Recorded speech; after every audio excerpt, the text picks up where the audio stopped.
promised land.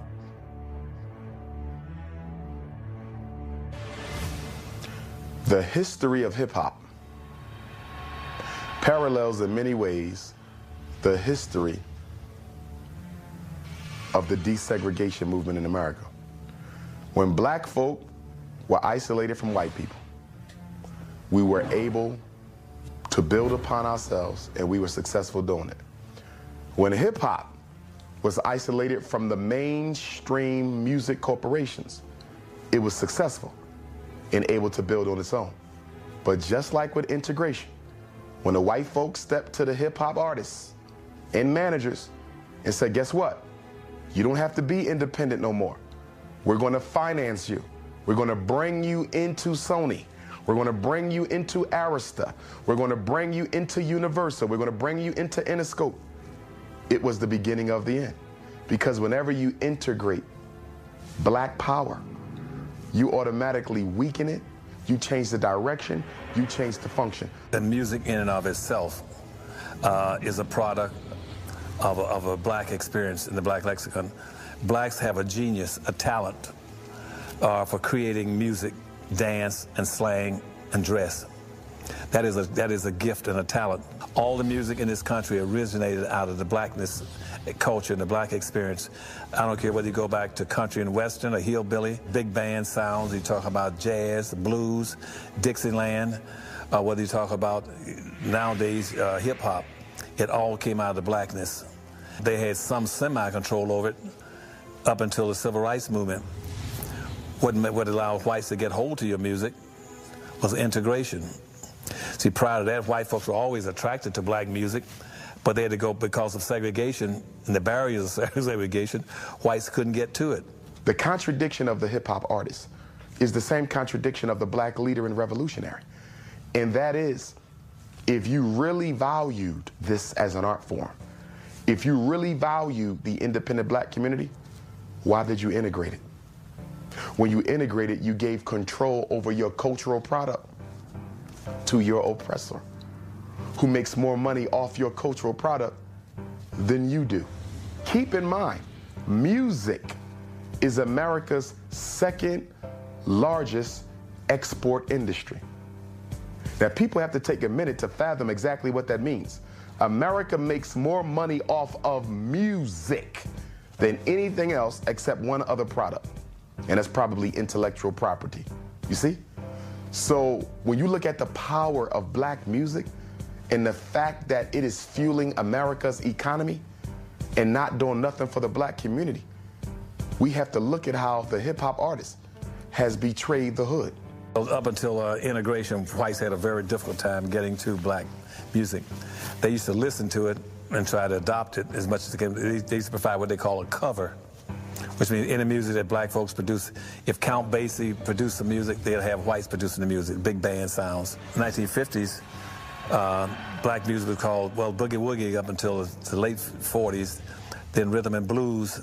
But then by the 1950s, with integration and the Supreme Court decision about desegregation, it gave people like Elvis Presley and Carl Perkins and Bill Haley and the Comets to get access to black music, because now they could come into the black community and they could start interacting with black songwriters and black musicians, and so what they did to keep down the outright theft of black music, shake, rattle, and roll, they sort of called it rock and roll, rhythm and blues, and became rock and roll.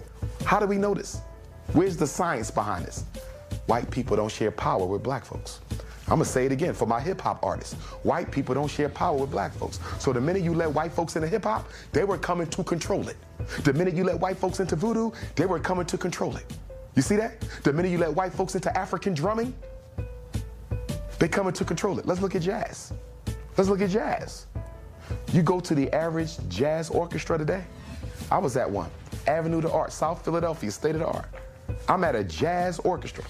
This is a black art form. And not a single person on the orchestra. It was nearly 100. Not a single person on the orchestra was black. But guess what you had? Black people complaining. Why are you complaining? You're the one who said this was not a black art form.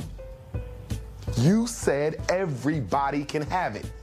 You're the one who gave it out there to the world, and now you want to get mad when they take it from you. Crazy. There was drum and bugle corps all over the place. Almost every city had them. They disappeared within a decade. There was no more drum and bugle corps. There were hundreds of them, and then suddenly there was none. They started taking the music out of the schools and stopped teaching inner city kids music. Then they started moving the movie theaters out of the black community. You can only go to movie theater in white communities. And then they went into the music thing, and we started getting this crossover music. Late 60s, early 70s. All of a sudden, Hall & Oates, white boys sounding like black folks. Black folks sounding like white folks. In the midst of that attack on black youth, because they understood that 90% of the people following Martin Luther King, most of his marches were black youth. Same thing with those who followed Malcolm and the Nation of Islam. The same thing with who was making up the Black Panther Party. And so the thrust was directed at destroying the black youth before he or she could become black adult of consciousness that would take action. It is out of that genocidal process, social, economic, and political, that arose the spiritual phenomena called hip-hop. And now whites are going to have to try to come in and take over hip-hop and take over and try to be rappers. Whites have been taking over black music, readjusting black music. I don't care whether you call it from Al Jolson's or what we call the old blackface makeup on stages in vaudeville, all the way up to Elvis Presley. They've always taken black music and exploited it and misused it, renamed it and called it their music. So black music will be destined to become white music until black folk rebuild their communities and put up some kind of a cultural defense to make sure people cannot misuse their music by building your own vertical industries. If you build your own vertical industries, you can control your culture and your music. We said hip-hop was for everybody. This is not a black thing. This ain't just for black people. Hip-hop is for anybody. Hip-hop is for Latinos. Hip-hop is for Asians. Hip-hop is for Arabs. Hip-hop is for white folks. Look at this now. This is what rappers will tell you. This is not just about black folk. In other words, we don't own this. You don't own it. Do you know what you're saying? You're giving every corporation in every culture on the planet the right to colonize and exploit your cultural product. Who does that? Who voluntarily gives up their cultural products to be identified with anyone throughout the world? We're the only people who do that. Whose fault was it? Ours.